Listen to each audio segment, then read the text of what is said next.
আজকে আমরা বাইনারি থেকে ডেসিমেলে কিভাবে রূপান্তর করা হয় এই বিষয়টি নিয়ে আলোচনা করব।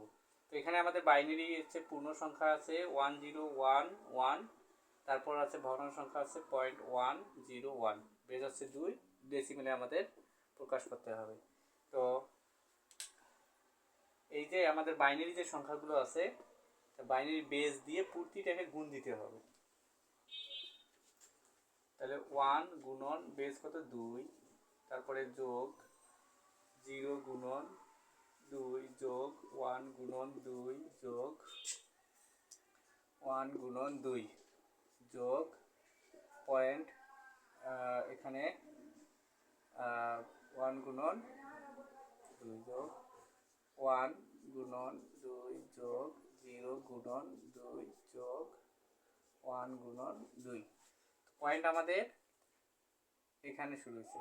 তাহলে পয়েন্টের এখান থেকে আমাদের পূর্ণ সংখ্যার ক্ষেত্রে এটা বেজের উপর 0 পাওয়ার, তারপরে 1 2 3 এইভাবে যতগুলো থাকবে এই দিক দিয়ে বাড়বে, আর এই দিক দিয়ে হবে -1 -2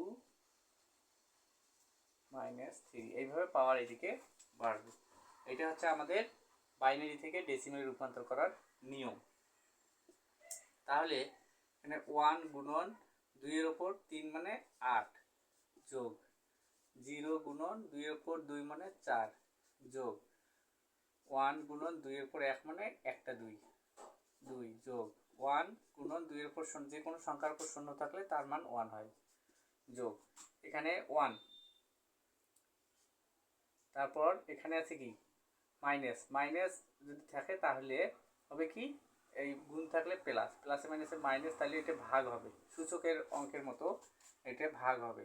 তাহলে আমার 2 এর মাইনাসটা ভাগ করে দিলে 2 1 2 যোগ 0 ভাগ, মানে এই মাইনাসটা ভাগ হলো 2 2 4 যোগ 1 ভাগ 2 এর উপর 3 মানে 8,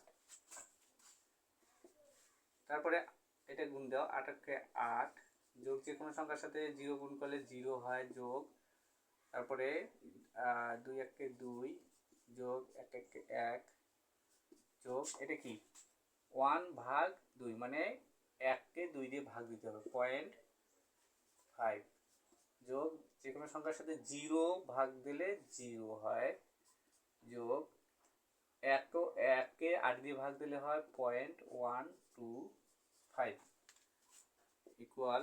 এখন এটা ক্যালকুলেশন করেন, 8 আর 2 এ 10 আর 1 11 পয়েন্ট, এটা কত হবে আপনার, তাহলে 625 তাহলে এটা হচ্ছে আমাদের ডেসিমেল মান বাইর হলো। তাহলে এখানে উত্তর কি দাঁড়াবে, উত্তর হবে 1011.101। এই বাইনারির ডেসিমেল সংখ্যা হবে 11625।